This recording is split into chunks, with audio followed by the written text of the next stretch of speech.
আজকে বানাবো শুক্তো। দেখুন, শুক্তো বানানোর জন্য আমি সজনে ডাঁটা, বেগুন, রাঙালু, ক্যারেট, উচ্ছে, কাঁচা কলা, বিনস, আলু, পেঁপে সব কেটে নিয়েছি ছোট করে করে। আর মোটা একটু বড় বড়ই থাকবে সবজিগুলো। দেখছেন যে আমি যেভাবে কেটেছি, দেখে নিচ্ছেন, দেখতে পাচ্ছেন। এইভাবেই কেটে নেব। কেটে ধুয়ে এগুলোকে আগে ভেজে নেব আমরা তেলে। সর্ষের তেল দেবো, সর্ষের তেলে ভেজে নেব। বড়িটাকেও ভাজবো লাস্টে। দেখুন, একে একে আমি সবজি সব ভেজে নিচ্ছি। যেই তেলটা থাকবে ওই তেলেই আমি লাস্টে রান্না করব। দেখুন, এসব ভেজে নেব।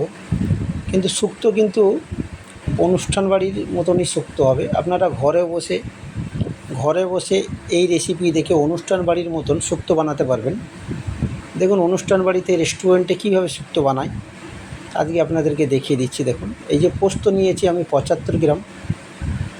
এরপরে সাদা সর্ষে 50 গ্রাম নেব। এবার আমি কালো সর্ষে 50 গ্রাম নেব। এইগুলোকে আমি ভিজিয়ে দেবো, জলে ভিজিয়ে দেবো। তারপরে রাঁধুনি আমি নেব 100 গ্রাম। এই কালো সর্ষে এগুলো ভিজিয়ে রাখবো আমি একটু 10 মিনিট জলে ভিজিয়ে রেখে দেবো। আমি এখানে রাঁধুনি নিচ্ছি 100 গ্রাম রাঁধুনি নিচ্ছি। রাঁধুনিগুলো ভিজিয়ে রাখবেন, কেন রাঁধুনিতে অনেক ধুলো থাকে, তো ধুলোগুলো নিচে বসে যাবে। তো রাঁধুনিটা ধুয়ে ভালো করে ছেঁকে নেবেন। আমি এগুলো থেকে ধুয়ে এবার বেটে নিয়েছি, বেটে নেবো। এবার দেখুন, ওই তেলেই আমার ভাজা হয়ে গেছে। ওই তেলেই আমি 3টে তেজপাতা দিয়েছি। এবার 4টে শুকনো লঙ্কা দিচ্ছি। এবার একটু 5 ফোড়নে দিচ্ছি, ফোড়নে। এবারে এতে আমি রাঁধুনি বাটাটা আমি দিয়ে দেবো। এবার রাঁধুনি যখন বাটলাম, তখন কিন্তু আমি কটা কাঁচা লঙ্কাও পেস্ট করেছিলাম তার সাথে। এবারে দেখুন, এতে আমি ভাজা সবজিগুলো আমি দিয়ে দেবো। ভাজা সবজিগুলো দিয়েই আমি এটাকে নাড়বো, একটু কষবো, ভালো করে একটু কষিয়ে নেব। দেখেছেন, সর্ষে তেল দিয়ে রান্না করবেন। শুক্তো রান্না করলে সর্ষে তেল দিয়ে রান্না করবেন। এবার অনুষ্ঠান বাড়িতেও সর্ষে তেল দিয়েই হয়।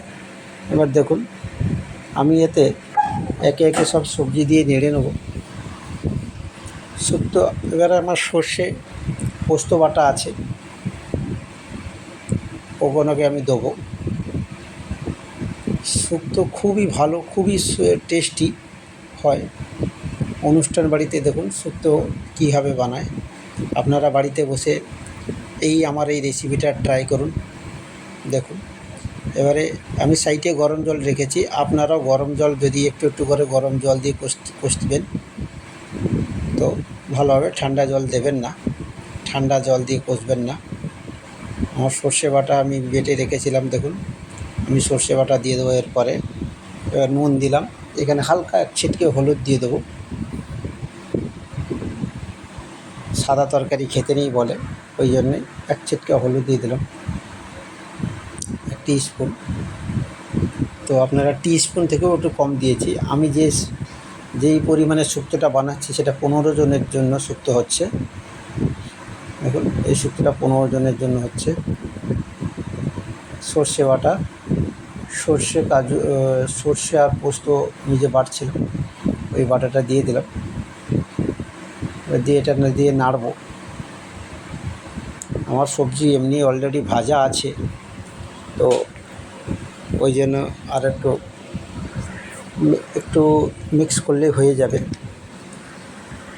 কেন আমি পুরো সবজি সেদ্ধ করিনি, আমি ভেজে নিয়েছিলাম যেহেতু।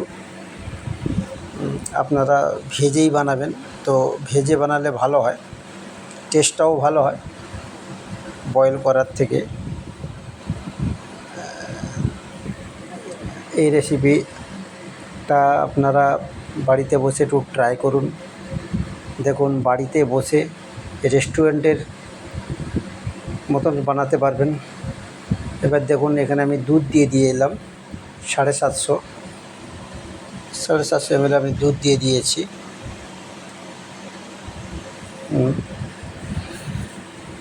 দেখতেই পাচ্ছেন। আপনারা যেরকম পারবেন, যতটা পারবেন দেবেন, কেন সবাই এইরকম বানালেই ভালো হয়। রেস্টুরেন্টে এবার অনুষ্ঠান বাড়ির যদি রান্না পেতে চান তাহলে এই রকম স্টাইলেই বানাতে হবে আপনাদেরকে। দেখুন এখনই শুক্তোর কিন্তু ফ্লেভারটা বেরোচ্ছে, শুক্তোর ফ্লেভারটা এসছে। এবার আমার সবজি সব হয়ে গেছে, এবার আমি লাস্টে বড়ি দিয়ে দিলাম। আমি শুক্তোটা একটু ঝোল ঝোল নামাবো, বেশি শুকোবো না। এই রেসিপিটা আপনাদের যদি ভালো লাগে তাহলে আপনারা লাইক করে সাবস্ক্রাইব করে দেবেন। আমি আপনাদের কাছে আরও নতুন নতুন ভিডিও নিয়ে আসবো, নতুন নতুন খাবারের আইটেম নিয়ে আসবো। আপনারা আমার এই চ্যানেল দেখতে থাকুন। অনেক কিছুই আইটেম আছে, আমি রোজ আপনাদের কাছে একটা করে নতুন আইটেম নিয়ে আসবো। দেখুন লাস্টে আমি ঘি দিয়ে দিলাম, ঘি দিয়ে নেড়ে চেড়ে এবারে আমি বন্ধ করে দেবো। কেননা শুক্তোতে একটু ঝোল রেখে দিলাম, কেননা একটু পরে শুক্তোটা আবার শুকিয়ে যাবে। আশা করি সবাইকে ভিডিওটা আমার ভালো লাগলো। দয়া করে একটা সাবস্ক্রাইব করে দেবেন, লাইক করে দেবেন। আপনাদের কাছে আবার নতুন নতুন ভিডিও নিয়ে আসবো, আরও অনেক ভিডিও নিয়ে আসবো।